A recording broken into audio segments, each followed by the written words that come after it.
Boa noite, graça e paz, uma noite abençoada para os irmãos.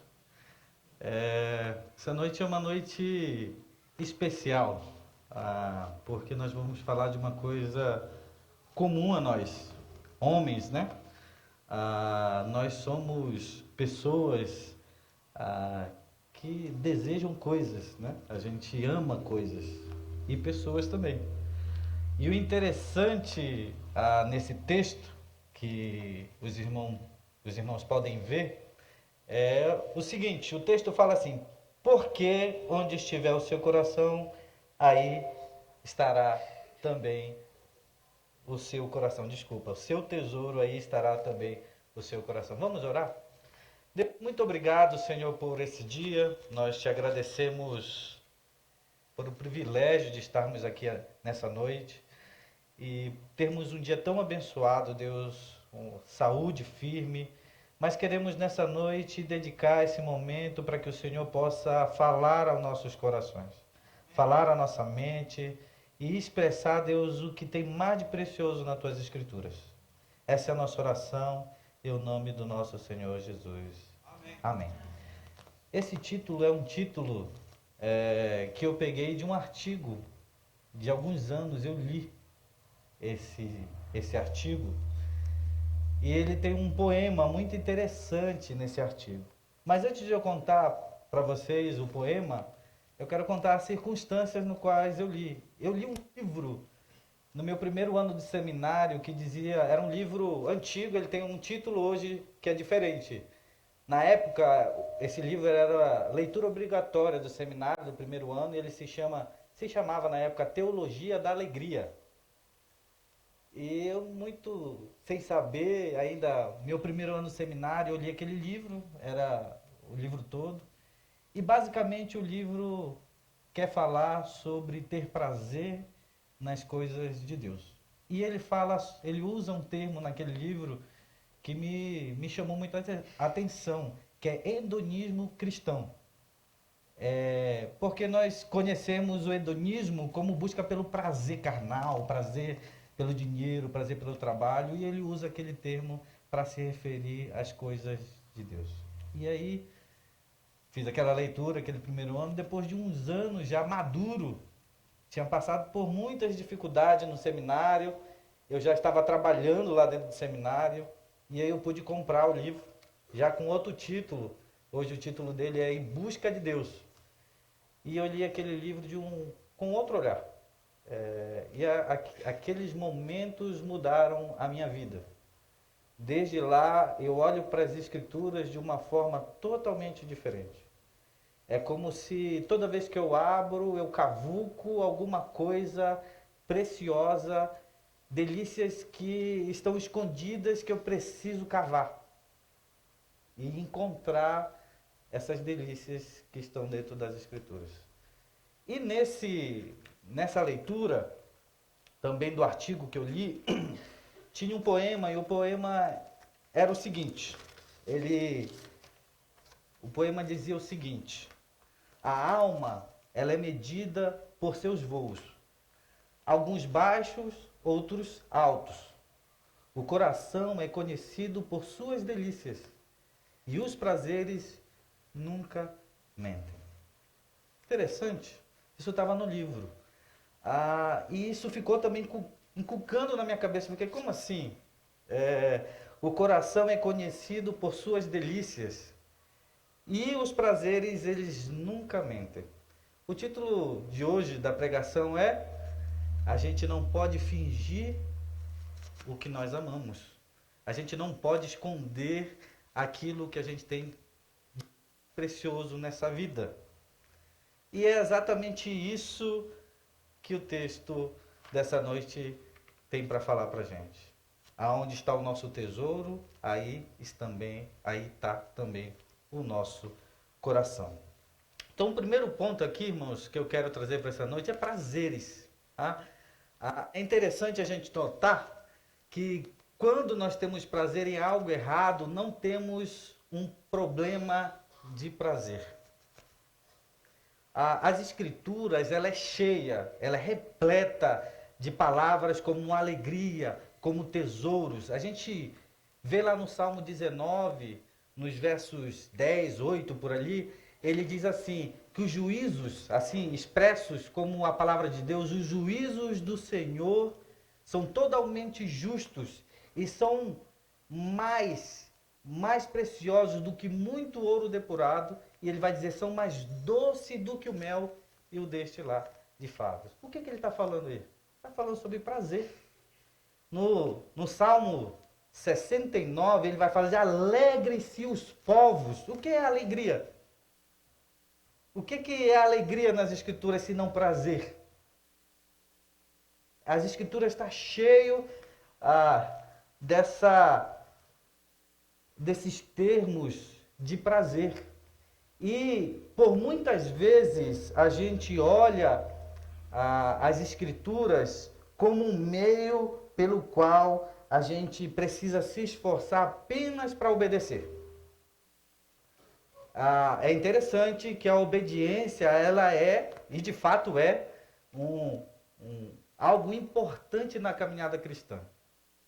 Mas nós obedecemos não só pelo fato de a Bíblia dizer que a gente precisa obedecer, mas porque a gente sabe que se a gente obedecer, nós podemos ter prazer nas coisas de Deus. Um exemplo aqui para vocês. Quando eu trabalhava no Palavra da Vida, eu tive uma situação muito difícil. Eu estava trabalhando, fazendo uma tarefa de elétrica numa casa muito longe, e lá no Palavra da Vida a gente não era responsável por fazer reparos em casa. Isso era a tarefa da pessoa, do casal que estava na casa ali, e ele era responsável por trocar lâmpada, tomada, mas nós que também éramos missionários, nós sabíamos de muitas necessidades de alguns irmãos. Então nós fazíamos isso apenas para ajudar essas pessoas. E eu estava ajudando um irmão e tinha uma outra irmã que tinha pedido algo para mim e eu esqueci de ajudá-la. E ela me ligou falando o seguinte, ela me ligou e disse assim, você é uma pessoa irresponsável, você fala as coisas e não cumpre. Você prometeu fazer isso para mim e você não fez. E aí eu no telefone falei assim, onde você está? Ela falou, estou na minha casa. E eu falei assim, me espera que eu estou chegando. Era uma caminhada longa.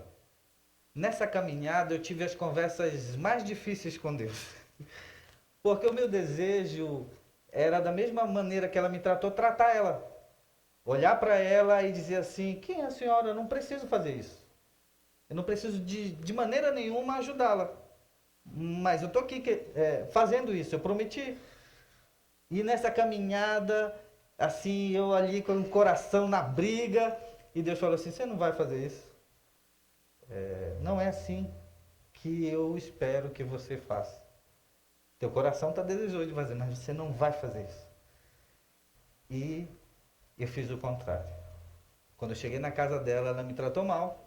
E eu falei assim, o que a senhora precisa? Ela falou, precisa fazer isso. Eu fui lá e fiz. Eu olhei para ela de novo e falei assim, a senhora precisa de mais alguma coisa? A senhora precisa que eu faça mais alguma coisa na sua casa?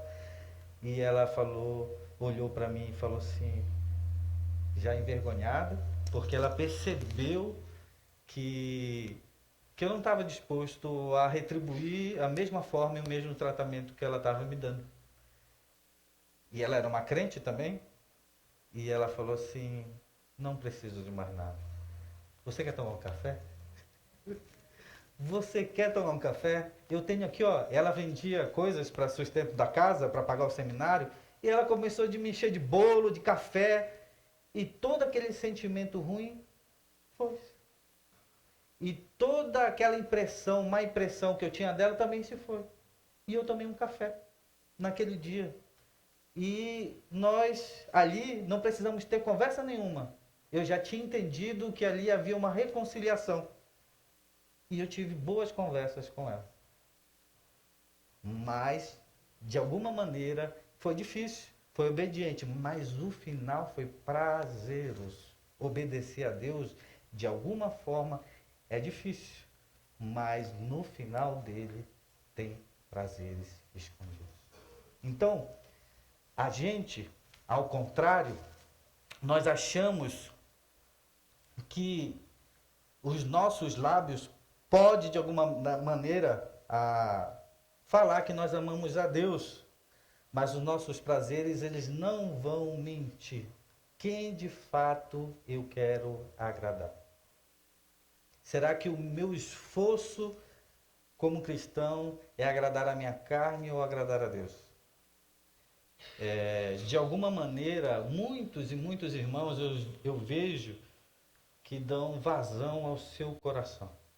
E eu também, em algumas particularidades da minha vida, na minha casa, com meus filhos, com a minha esposa, eu dou vazão ao meu coração caído. E eu esqueço das riquezas que Deus pode me dar quando eu obedeço, dos prazeres que Ele me dá. O segundo ponto aqui, irmãos, do texto que ele fala sobre coração e sobre prazer aqui no texto, a gente vê lá em Provérbios 2, dizendo o seguinte. Abram a Bíblia de vocês lá em Provérbios, capítulo 2, versos 2, diz assim. Provérbios 2,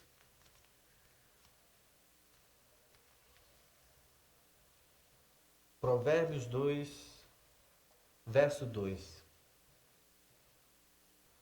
Está falando também aqui sobre prazer e sobre amar a Deus. Olha lá. Se clamares por entendimento e por discernimento gritar bem alto, e se procurar a sabedoria como quem procura prata e buscá-la como quem busca um tesouro escondido, entenderás o que é temer ao Senhor e achará o conhecimento de Deus. Irmãos, o que é clamar por entendimento? O que é gritar bem alto e procurar por sabedoria, como quem procura tesouro, como quem procura dinheiro. É engraçado que Jesus fala nos evangelhos que o reino de Deus é semelhante a alguém que encontrou um tesouro em um terreno.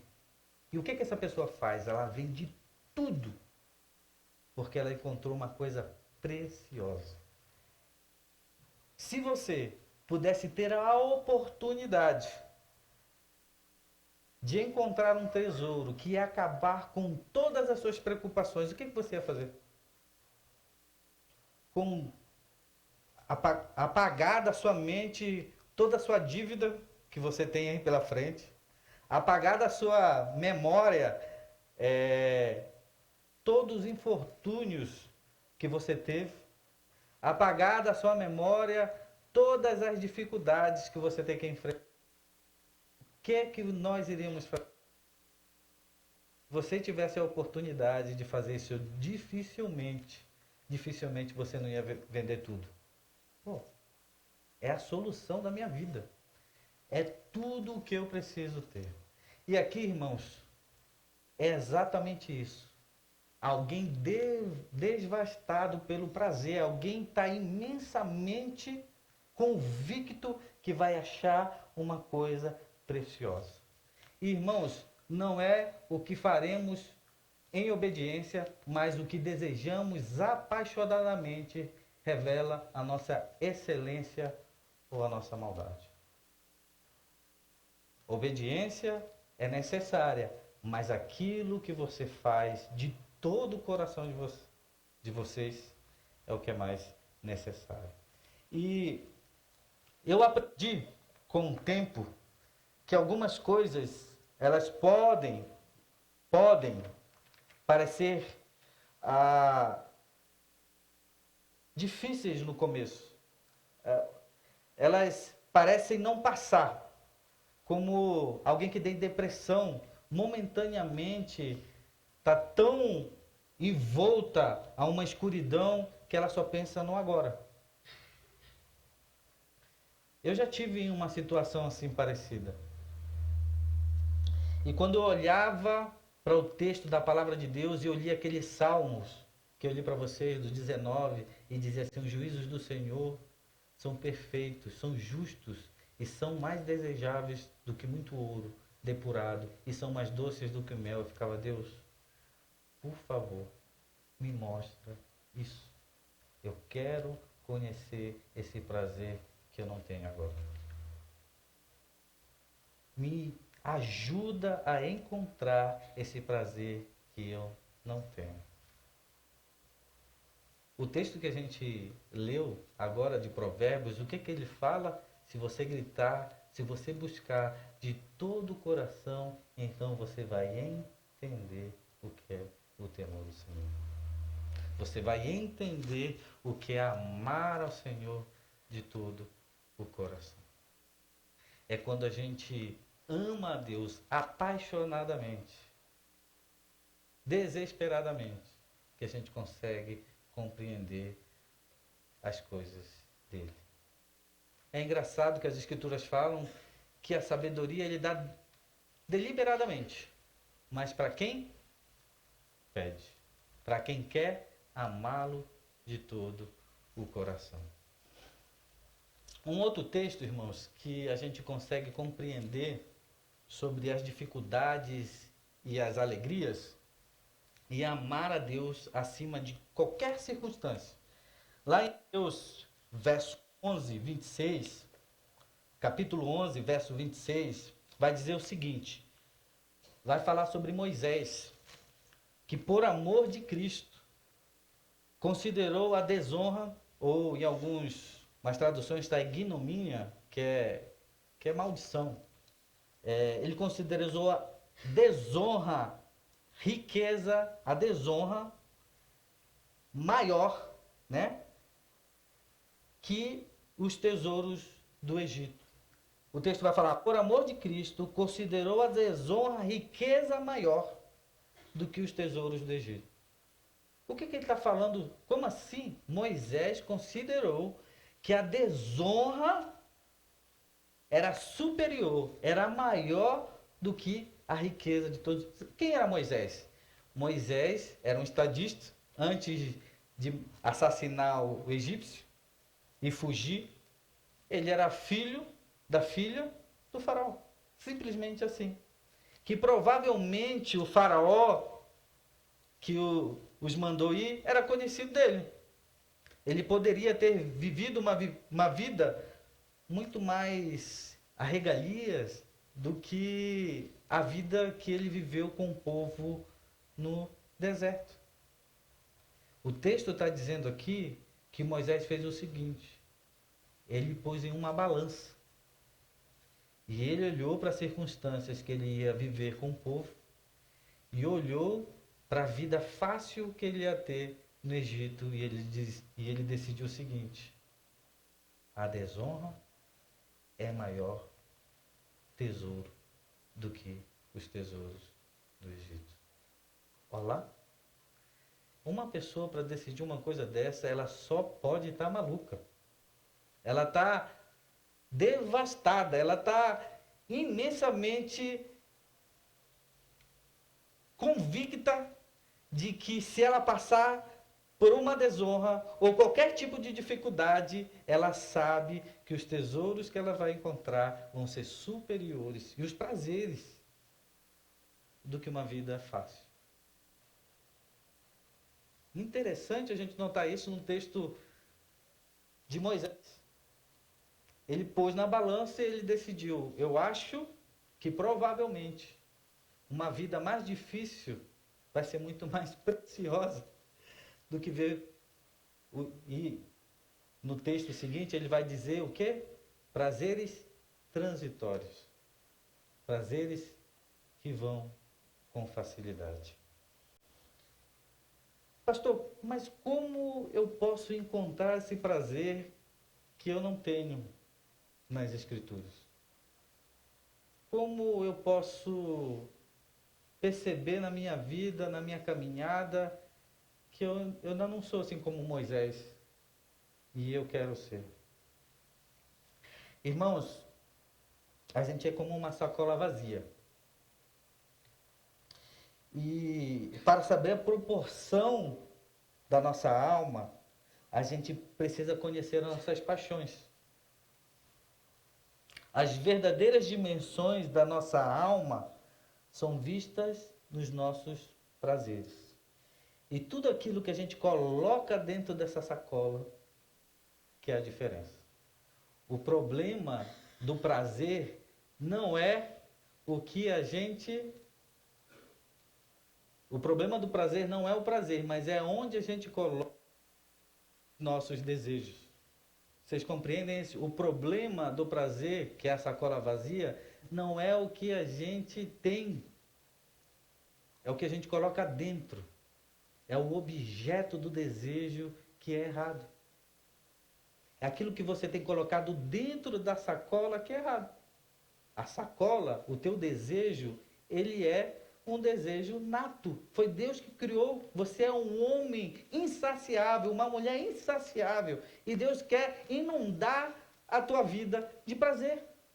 Só Ele é fonte manancial de prazer.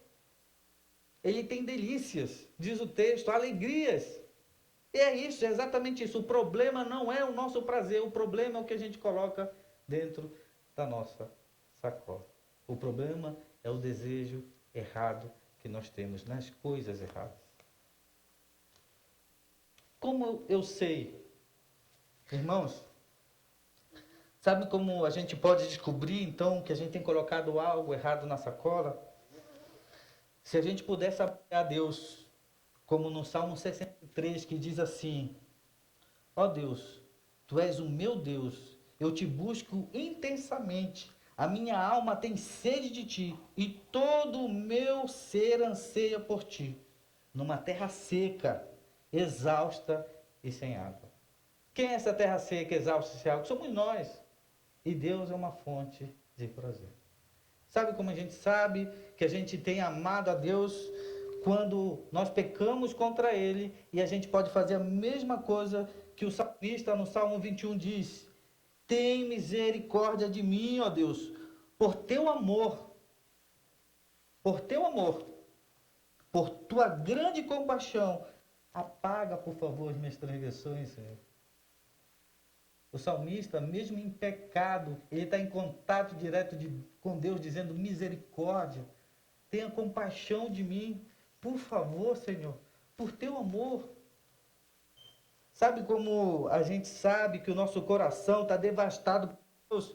Quando a gente valoriza Ele, como no Salmo 73, 25, 26, diz assim: em quem tenho eu nos céus, se não a Ti? E não há na terra nada mais que desejo, além de estar junto a Ti.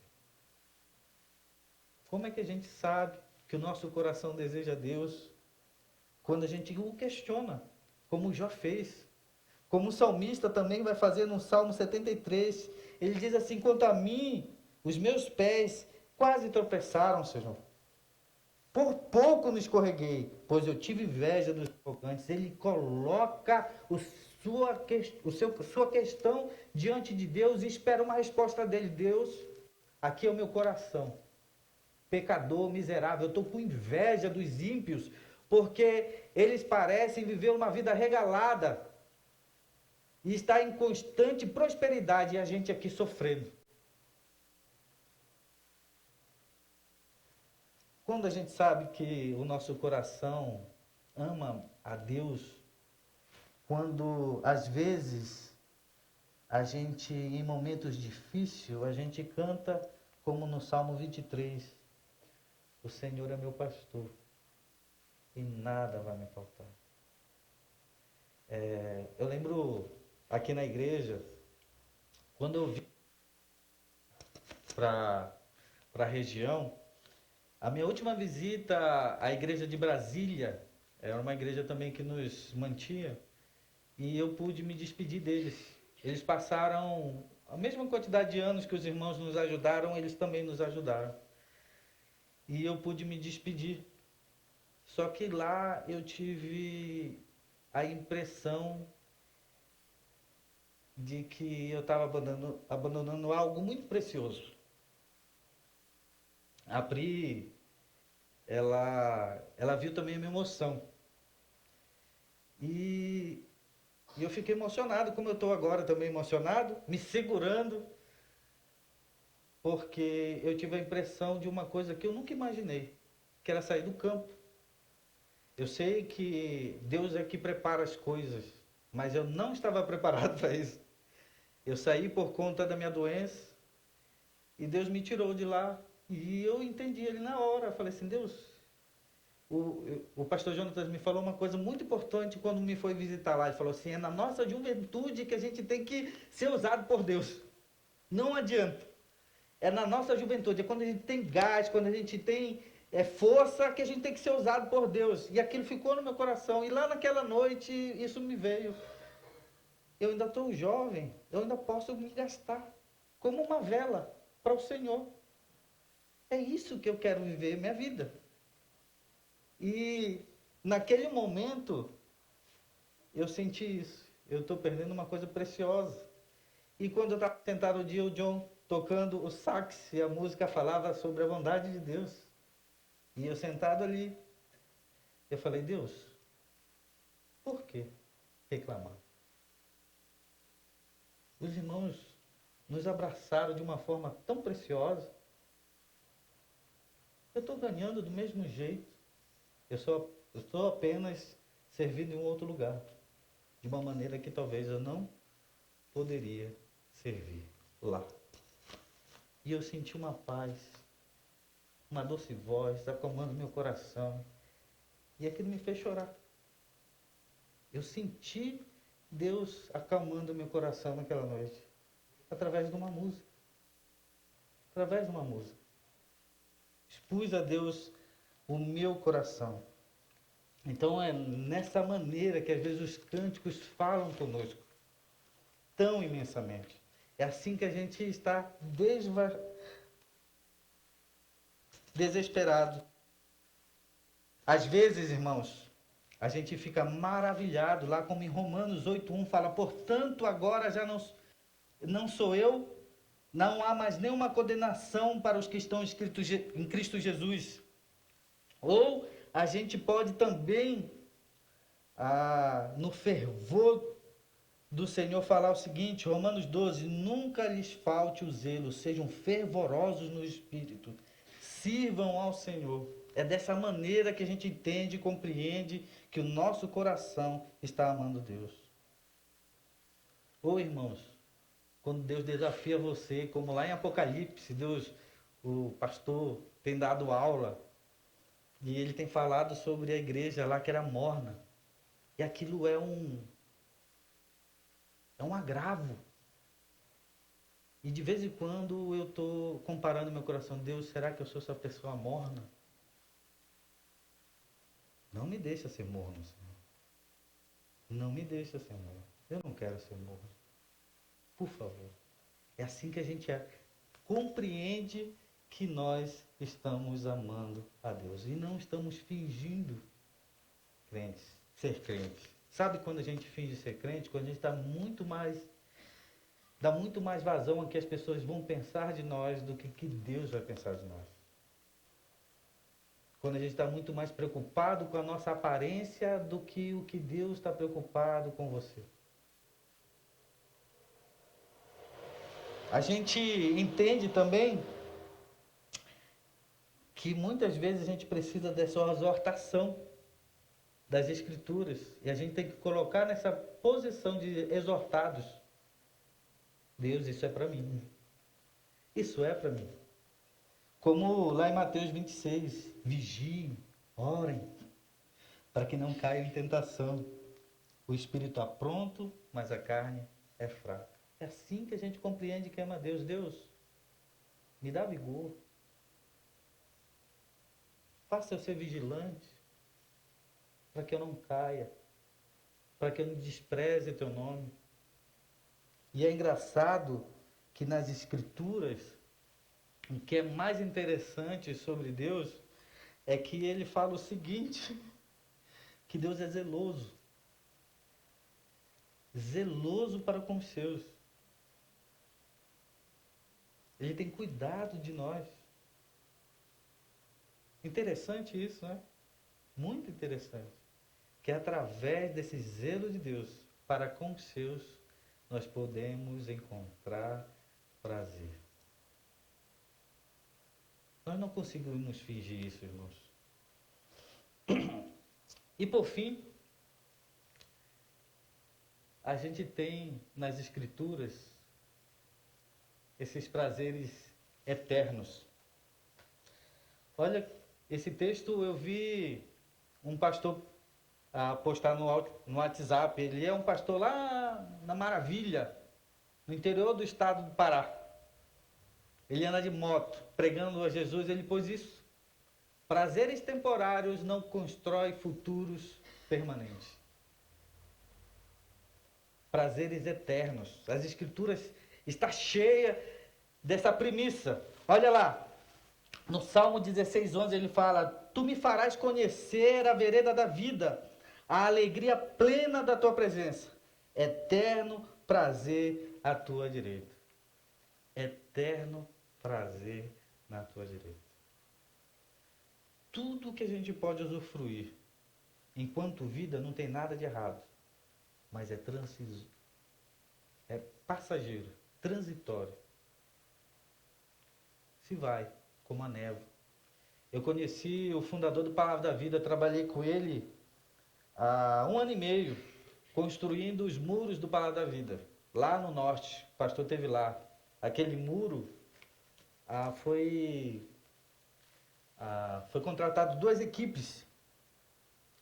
E essas equipes, elas estavam vindo de uma frente da outra, mas tinha muita mata e muita lama, ao ponto de não se conseguir levar areia até eles. Então, o fundador lá do Palavra da Vida tinha 82 anos na época, 86, se não me engano.